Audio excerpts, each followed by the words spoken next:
তবে আজকে তো 14ই ফেব্রুয়ারি।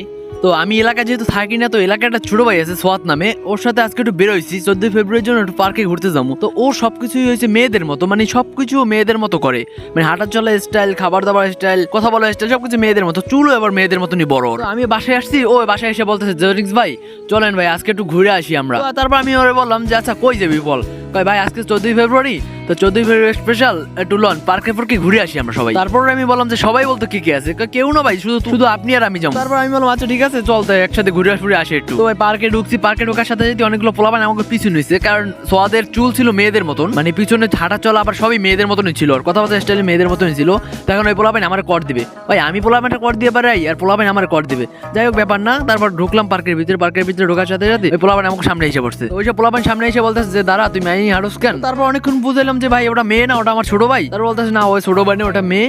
এখন তুই বল তুই টাকা দিবি নাকি তোর গার্লফ্রেন্ডে খেতে দিবি। তারপর আমি অনেকক্ষণ ধরে বললাম যে ভাই দেখ ওটা আমার গার্লফ্রেন্ড না, ওটা আমার একটা ছোট ভাই। তারপর বলে না ওটা তোর গার্লফ্রেন্ড, তুই টাকা দিবি নাকি তোর গার্লফ্রেন্ডে খাইয়ে দিবি। তো আমি তেমন কিছু বলিনি। তারপর কিছুক্ষণ পর আমি সোয়াদের যাই খাইসা পড়ি। তো ভাই সোয়াদ যেহেতু মেয়েদের মতো, তো সোয়াদের ওভার সবাই মিলে খাইয়ে দেয়।